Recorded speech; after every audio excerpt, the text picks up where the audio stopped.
नमस्कार विद्यार्थियों, अपना टॉपिक चल रहा था डिटरमाइनर। ठीक है, डिटरमाइनर के पिछला जो अपना वीडियो था उस वीडियो के अंदर मैंने आपको बताया था कि भाई डिटरमाइनर क्या होते हैं और लगभग अपने डिटरमाइनर्स जो है वो हम पूरे कर चुके हैं विद्यार्थियों। आज एक बार फिर मैं आपके सामने कुछ डिटरमाइनर्स लेकर आया हूँ। वैसे हम लगभग डिटरमाइनर्स जो है वो पूरे कर चुके हैं, हम अपना पढ़ चुके हैं, लेकिन कुछ एक दो डिटरमाइनर्स रह गए हैं बाकी। इम्पोर्टेंट है वो भी क्या है, इम्पोर्टेंट है। चलिए देखते हैं। एक देखो विद्यार्थियों, एक तो होता है मैनी, एक तो क्या होता है मैनी, एक होता है वेरियस, ये सब आपके सामने आए हुए हैं, और एक होता है सेवरल। क्या होता है? सेवरल। तो मैनी, वेरियस और सेवरल सबका मतलब कई या ज्यादा, बहुत सारे कह सकते हैं।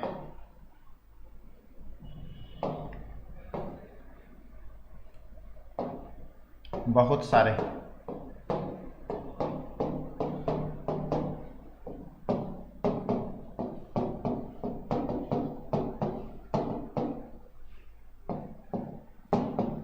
ये देखिए स्टूडेंट्स, ये तीन जो है वो मैनी, वेरियस, सेवरल एक जैसे अर्थ वाले हैं, लेकिन इनमें डिफरेंस है। इनमें क्या है? डिफरेंस है। उस डिफरेंस को हम इस वीडियो के माध्यम से वो थोड़ा क्या करेंगे प्यारे विद्यार्थियों, उस डिफरेंस को हम समझेंगे कि क्या डिफरेंस है मैनी, वेरियस और सेवरल। ठीक है, ठीक है, चलिए आगे बढ़िए। मैनी, वेरियस और सेवरल का हम पढ़ने वाले थे। चलिए आगे वाले पेज पर हम इनका थोड़ा विश्लेषण कर लेते हैं कि किन का प्रयोग कहाँ कहाँ होता है। ये वाला विश्लेषण जो है वो हम कर लेते हैं। सबसे पहले हम लिखते हैं मैनी। ठीक है, फिर लिखते हैं वेरियस। ठीक है, और फिर लिखते हैं अंत में सेवरल। ये लो प्यारे विद्यार्थियों, अब देखो मैनी का प्रयोग कहाँ किया जाता है। अर्थ मैंने आपको बता दिया है, तो सबसे पहले हम जानते हैं कि मैनी का प्रयोग हम कहाँ करेंगे। मैनी का प्रयोग करेंगे हम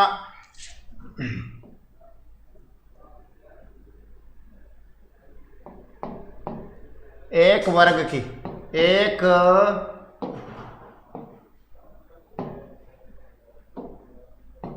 ही वर्ग की अनेक संख्या के लिए।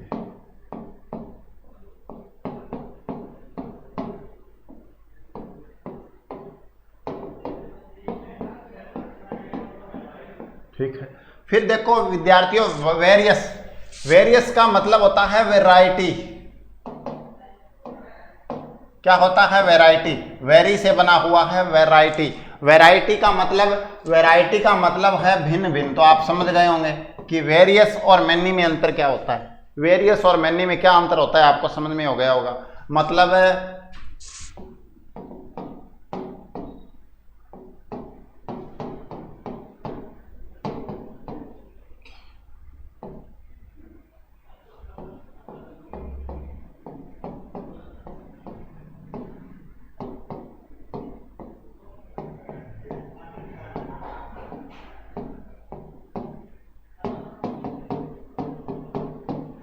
अनेक वर्ग की, मतलब अनेक वर्ग की अनेक संख्या के लिए, बहुत ज्यादा संख्या के लिए। यह डिफरेंस होता है मैनी और वेरियस। सेवरल का प्रयोग कहाँ होगा? सेवरल और मैनी एक प्रकार से एक जैसे होते हैं, लेकिन इनमें थोड़ा सा डिफरेंस होता है। थोड़ा सा इनमें क्या होता है? डिफरेंस होता है, वो भी हम पढ़ेंगे। तो सेवरल जो है वो क्या होता है कि एक ही वर्ग की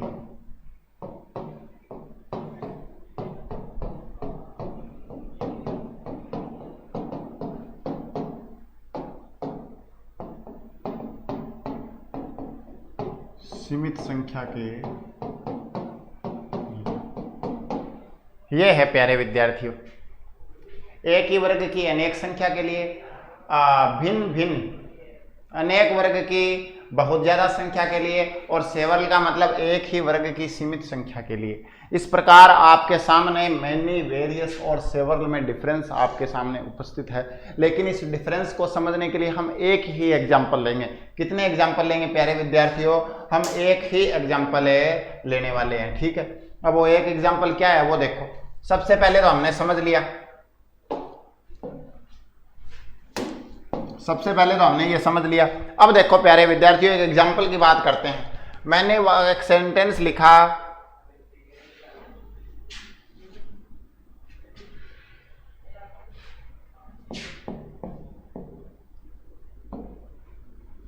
there are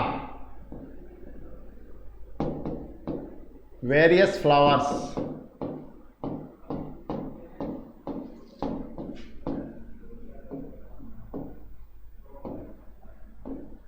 in the garden. एक तो मैंने ये लिखा, there are various flowers in the garden, ठीक है। एक मैंने सेंटेंस लिखा,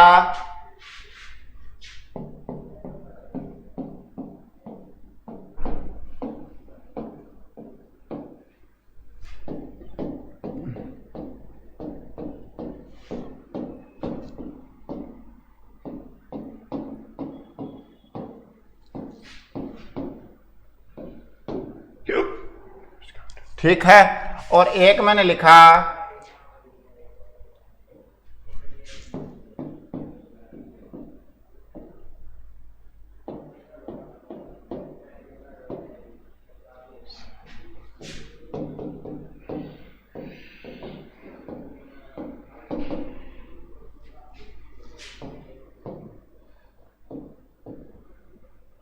इन एग्जाम्पल को ध्यान से देखिए प्यारे विद्यार्थियों।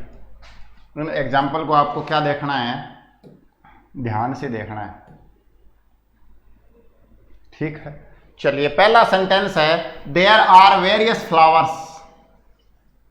यहां पे क्या है? Various flowers in the garden, various flowers in the garden. अब एक बात सोचो प्यारे स्टूडेंट्स, एक क्या सोचो? बात सोचो। बात ये सोचो कि भाई एक बगीचा है, उस बगीचे के अंदर फूल है, यहाँ पे वेरियस आया है ना, इसका मतलब ये है कि अलग अलग प्रकार के फूलों की बात हो रही है। संख्या तो बहुत ज्यादा है, संख्या तो बहुत ज्यादा है, लेकिन ये फूल अलग अलग वर्ग के हैं। कोई डैफोडिल है, कोई रोज है, कोई लिली है। इस प्रकार अलग अलग फूलों की वैरायटी, अलग अलग फूलों की क्या है? वैरायटी है। इसलिए यहां पे किसका प्रयोग हुआ है? वेरियस का प्रयोग हुआ है। आगे वाला सेंटेंस देखो, there are many flowers in the rose garden. अब देखो, एक ही वर्ग का है, सिर्फ रोज का गार्डन है वो। उस जो गार्डन बना हुआ है उसके अंदर फूल किसके हैं? सिर्फ रोज के हैं। तो जब बात कर रहा है कि there are many flowers in the rose garden, तो रोज गार्डन के अंदर कितने फ्लावर्स है? मैनी फ्लावर्स है मेरे प्यारे विद्यार्थियों। कितने फ्लावर्स है? Many flowers. बताइए, समझ में आया या नहीं आया? तो रोज गार्डन में बहुत सारा हो गया, तो एक ही वर्ग के बहुत सारे संख्या है वो। अब देखो, यदि संख्या सीमित होती, यहाँ पे तो बहुत हो रहा है, मतलब मैनी फ्लावर्स गार्डन में कितने फूल होंगे? बहुत सारे होंगे। असीमितता की और बात कर रहा है। लेकिन जब बात ये की जाती है कि there are several flowers in the vase, अब जब वेस की बात आ रही है, किसकी बात आ रही है? वेस। वेस क्या होता है सर? फूलदान होता है मेरे प्यारे विद्यार्थियों, फूलदान। तो there are several flowers in the vase, several flowers in the vase. तो जो वेस है उसके अंदर कई फूल है, कई क्या है? फूल है, ठीक है। लेकिन क्या हुआ? ये एक ही वर्ग की सीमित संख्या है, एक ही वर्ग की क्या है? सीमित संख्या है। फूलदान के अंदर ऐसा थोड़ी है अलग अलग फूल डाले जाते हैं, एक ही प्रकार के फूल जो है वो डाले जाते हैं, ठीक है। तो विद्यार्थियों, ये इसमें सिस्टम ये है कि there are several flowers in the vase, फूलदान में कई फूल है, लेकिन यहाँ पे वेस है। अब फूलदान में ये तो है नहीं बहुत सारे फूल आ जाएंगे, फूलों की है बहुत सारे, लेकिन उनकी संख्या जो है वो क्या है विद्यार्थियों? सीमित है। और संख्या सीमित होने की वजह से यहाँ पे हमने किसका यूज किया है? ये हमने सेवरल का यूज किया है। अब बताइए आपको, आप मैनी, वेरियस और सेवरल का प्रयोग करना, मैनी और वेरियस का प्रयोग जो है वो हमें बहुत ध्यानपूर्वक करना चाहिए। मैनी का प्रयोग और वेरियस का प्रयोग करते समय हमें ध्यान रखना चाहिए। ध्यान क्या रखना है कि यदि हम एक ही वर्ग की बहुत सारी संख्या की बात कर रहे हैं, एक ही वर्ग की बहुत सारी संख्याओं की बात कर रहे हैं ना, तब तो क्या हो जाएगा, मैनी हो जाएगा। लेकिन हम अलग अलग वर्ग की बात कर रहे हैं, तब अपना जो डिटरमाइनर है वो क्या आएगा विद्यार्थियों, डिटरमाइनर जो है वो अपना वेरियस आएगा। इस बात का अपने को स्पेशली ध्यान रखना है, ठीक है। बात वो समझ में आया नहीं आया, समझ में आया नहीं आया, वेरी गुड, वेल डन, शाबाश। चलिए एक दो एग्जांपल और लेते हैं, इससे संबंधित एक दो एग्जांपल और देखते हैं, अगले पेज पर चलते हैं, ठीक है। ये समझ में आ गया होगा, मैनी, वेरियस और सेवरल। मैनी, वेरियस और सेवरल, ध्यान से देखिए विद्यार्थियों, एक ही वर्ग की अनेक संख्या, वेरियस का प्रयोग अनेक वर्ग की बहुत ज्यादा संख्या के लिए, और जो सेवरल है वर्ग तो एक ही होगा, वर्ग तो एक ही होगा, लेकिन उसकी सीमितता के बारे में आपको बताया जाएगा, ठीक है। चलिए अब एक दो एग्जांपल और अपन लेते हैं। चलिए, देयर आर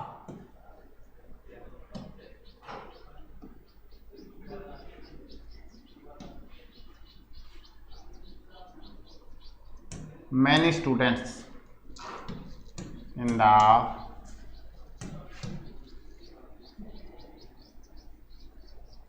assembly। असेंबली में क्या है, बहुत सारे विद्यार्थी, ठीक है, एक ये सेंटेंस, ठीक है।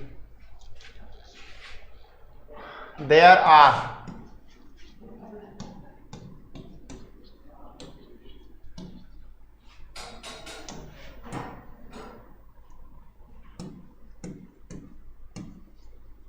several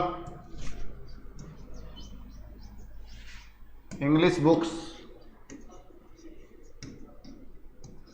on the table। अब देखिए विद्यार्थियों, यहां पे यदि मैं एक सेंटेंस ऐसे लिखूं कि देयर आर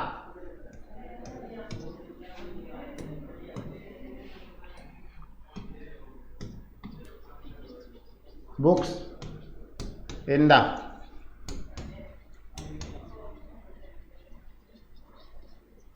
लाइब्रेरी, तो there are in the library. यहां पे मैं आपको बता दूं कि एक तो आपको ऑप्शन दे दिया सेवरल, एक दे दिया मैनी, और एक क्या दे दिया, एक ऑप्शन दे दिया आपको वेरियस। अब बताइए विद्यार्थियों, यहां पे क्या आएगा आपके हिसाब से। अब देखो, मैंने यहां पे जब इंग्लिश बुक्स की बात करी, और टेबल पर तो सीमित संख्या में बुक्स आएगी, ये तो आपको पता है, इसलिए मैंने सीमित के लिए ये देखो, ये देखिए, ध्यान देखिए कि भाई एक ही वर्ग की सीमित संख्या, अंग्रेजी की बुक है, वर्ग एक ही है, लेकिन सीमित संख्या थी, तो मैंने क्या यूज किया, सेवरल यूज किया मैंने। यहां पे देखो, ये सेवरल यूज किया मैंने। लेकिन बात आई एक ही वर्ग की बहुत सारी संख्या, तो एक बात बताइए कि लाइब्रेरी के अंदर जो बुक्स होंगी, कहां पर होंगी, लाइब्रेरी के अंदर जो बुक्स होगी, क्या वो एक ही वर्ग की होगी, सिर्फ अंग्रेजी की होगी, क्या वो सिर्फ विज्ञान की होगी, साइंस की होगी, या सिर्फ वो सोशल स्टडीज की होगी, नहीं होगी, अलग अलग होगी। और अलग अलग जब होगी तो हम वैरायटी वाला बात करेंगे, वैरायटी की बात करेंगे, और वैरायटी की जब बात करेंगे तो यहां पे क्या आएगा, बताइए क्या आना चाहिए विद्यार्थियों, यहां पे आएगा वेरियस। अब बताइए समझ में आया या नहीं आया, बहुत अच्छे, मुझे यकीन है समझ में आ गया, बहुत अच्छे, वेरी गुड, वेल डन, शाबाश। चलिए अब बढ़ते हैं आगे, अपना अगला देखते हैं, ठीक है, नेक्स्ट देखते हैं। आगे यदि हम बात करें तो याद रखना भाई, एक चीज याद रखना, मैनी और वेरियस है ना, मैनी व वेरियस का प्रयोग जो है ना, का यूज सावधानी से करना चाहिए, ये ध्यान रखना, अपने को ध्यान रखना है। अलग अलग चीज़ों की बात हो रही है या एक ही चीज़ की बात हो रही है, मैनी वेरियस का यूज सावधानी से करना चाहिए, ये ध्यान रखना है, ये इंपॉर्टेंट बात है एक, ठीक है ना। अलग अलग चीज़ों की बात हो रही है बहुत सारी की, तब तो आएगा वेरियस, वैरायटी वाली बात आएगी, वैरायटी है, अलग अलग चीज़ें हैं। और जब एक ही वर्ग की बात हो रही है, एक ही चीज़ के बारे में बात कर रहे हैं बहुत सारी संख्या में, तो क्या आएगा, मैनी आएगा, ठीक है। चलिए बहुत अच्छे, चलिए आगे बढ़ते हैं, आगे बात करते हैं ऑल और होल की। अगला जो अपना टॉपिक है वो क्या है,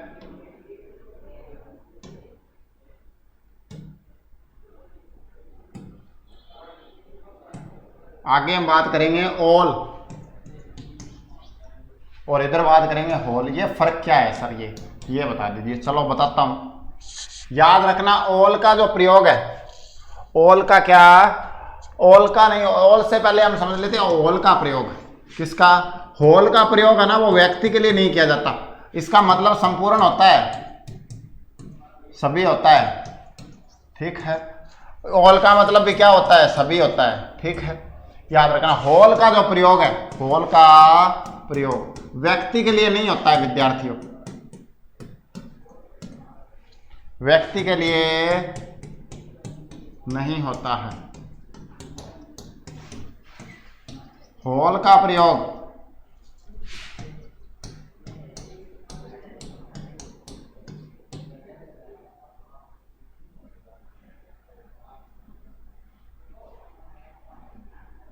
वस्तु के लिए, थिंग्स के लिए होता है। किसके लिए होता है? थिंग्स के लिए, ठीक है। एक तो आपको याद रखना है ये बात विद्यार्थियों, ठीक। दूसरी बात करते हैं बात ऑल की। तो ऑल का जब प्रयोग है वो किसके लिए किया जाता है कि एक तो देखो all my friends, all my friends have gone, ये सही है। My all friends, my all friends have gone, ये ध्यान रखना। ये विद्यार्थियों गलत है, ये सिस्टम देख लेना आप थोड़ा सा, ये जरूरी है। ये एरर डिटेक्ट के अंदर भी आपके सिलेबस में जो है उसमें भी काम आएगा। क्या कहना चाहता है? ये कहना ये चाहता है कि ऑल माय फ्रेंड है, ये माई जो है ना पोजेशन है, पोजेशन के साथ ऑल का प्रयोग किया जाता है। किसके साथ किया जाता है ऑल का प्रयोग? ऑल का प्रयोग पोजेशन के साथ किया जाता है।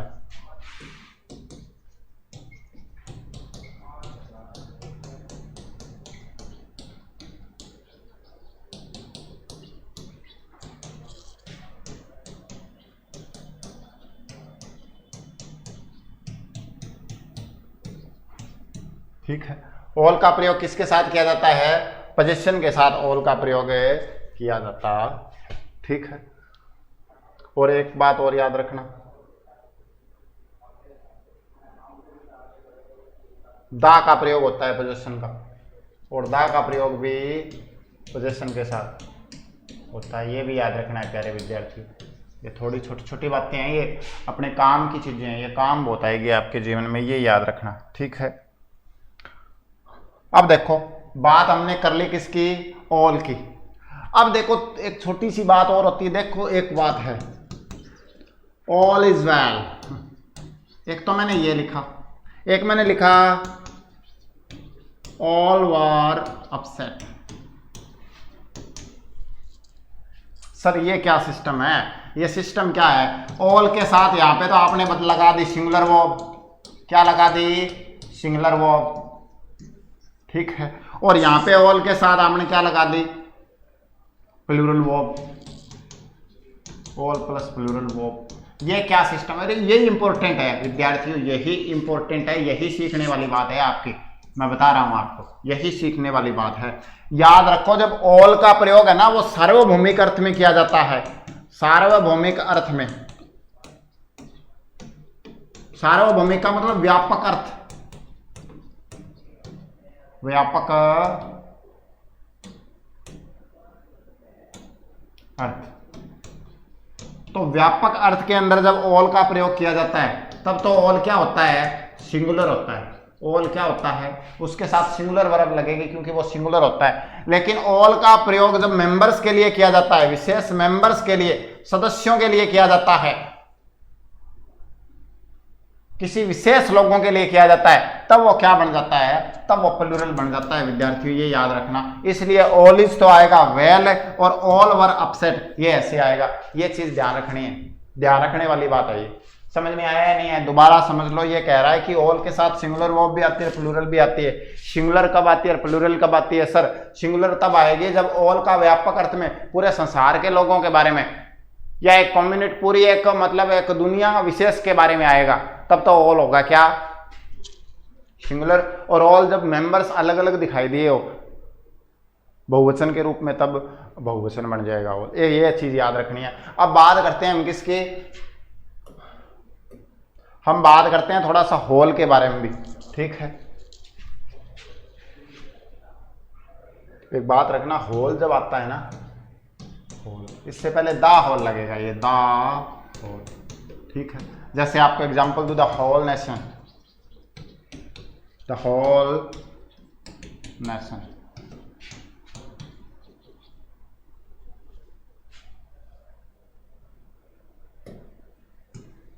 The whole nation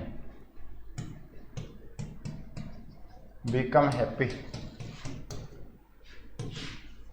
when the whole nation become happy on the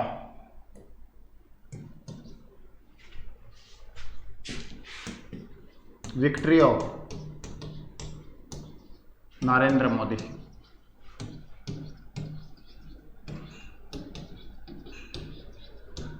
ठीक, the whole nation become happy on the victory of Narendra Modi. तो आप देखो ये द होल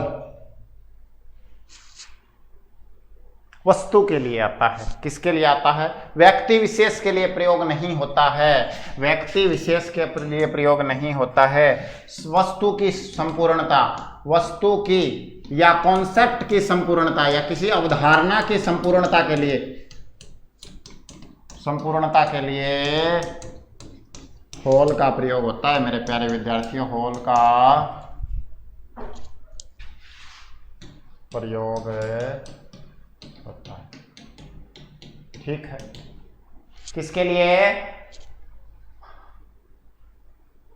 वस्तु की या कॉन्सेप्ट, अवधारणा, क्या होता है, कॉन्सेप्ट, अवधारणा, अवधारणा की संपूर्णता के लिए होल का प्रयोग किया जाता है।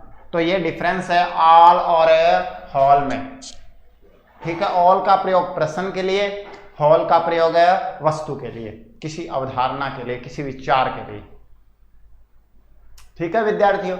बहुत अच्छे, वेरी गुड, वेल डन, शाबाश। चलिए अब आगे लेते हैं, थोड़ा आगे बढ़ जाते हैं। अब बात करते हैं हम आगे वाले अपने टॉपिक की, ठीक है। अपना ये जो टॉपिक है वो कोई ज्यादा वो नहीं है। अब बात करते हैं हम एवरीवन और एवरी की, थोड़ा सा एवरीवन और एवरी का फर्क, डिफरेंस जान लेते हैं। एवरीवन, इससे पहले थोड़ा सा मैं आपको ऑल के बारे में बता देता हूं। ऑल जो है वो एक एडजेक्टिव भी होता है विद्यार्थियों, ऑल क्या होता है, एडजेक्टिव, और ऑल जो है वो एक प्रोनाउन भी होता है, ठीक है, ये याद रखना। ऑल के प्लस में जब आपको नाउन मिल जाए तो ये क्या हो जाएगा, एडजेक्टिव हो जाएगा। अकेला ऑल मिल जाए, जैसे ये वाक्य लिखा ना, all is well, all is well, तो यहाँ पे ये जो ऑल है वो क्या है, प्रोनाउन है। ऑल क्या है, एक प्रोनाउन है, ठीक है। थोड़ा सा देख लो, ऑल प्लस नाउन ये एडजेक्टिव हो जाएगा, और ऑल अकेला आ जाए तो प्रोनाउन, मतलब ऑल के बाद कोई HVM भी आ जाए ना, तो ऐसी स्थिति में ये प्रोनाउन बनता है। जैसे ऑल इज वेल आया है ना, ऑल इज वेल, ये ठीक है। बहुत अच्छे, वेरी गुड, वेल डन, शाबाश। आगे बढ़ते हैं। आगे बात मैं करूं एवरीवन, एक तो होता है एवरीवन, एक होता है एवरी। याद रखना, एवरीवन जो है वो प्रोनाउन होता है, एवरीवन क्या होता है, प्रोनाउन, और एवरी जो होता है वो क्या होता है, हमेशा एडजेक्टिव होता है, हमेशा क्या होता है, एडजेक्टिव होता है। इसके बाद आपको नाउन मिलेगी, और इसके बाद या तो HVM भी मिलेगी, आपको HV या MV मिलेगी। इस प्रकार मेरे प्यारे विद्यार्थियों, सम की बात करें हम, सम जो है वो नाउन भी है, और सम जो है वो क्या है, एडजेक्टिव भी है, और सम प्रोनाउन भी है। सम अकेला आ जाए तो प्रोनाउन बन जाएगा, क्या बन जाएगा, प्रोनाउन। सम अकेला आ जाए मतलब सम के बाद, और सम के तुरंत बाद नाउन आ जाए तो वो क्या बन जाएगा, एडजेक्टिव बन जाएगा। ठीक है विद्यार्थियों, ये थोड़ी चीजें हैं जो अपने को सीखनी है, बहुत जरूरी है। ठीक, चलिए बहुत अच्छे, वेरी गुड, वेल डन, शाबाश। तो आज अपने इस वीडियो के अंदर हम अपने डिटरमाइनर का जो चैप्टर है वो वो हम समाप्त कर चुके हैं, यहीं पे अपना एंड हो गया है प्यारे विद्यार्थियों। तो अगली मैं फिर मिलूंगा आपसे एक अपने कक्षा के एक नए ग्रामर के टॉपिक के साथ अगले वीडियो में। तब तक मैं आपसे लेता हूं विदा। Thank you very much, have a nice day, goodbye, see you.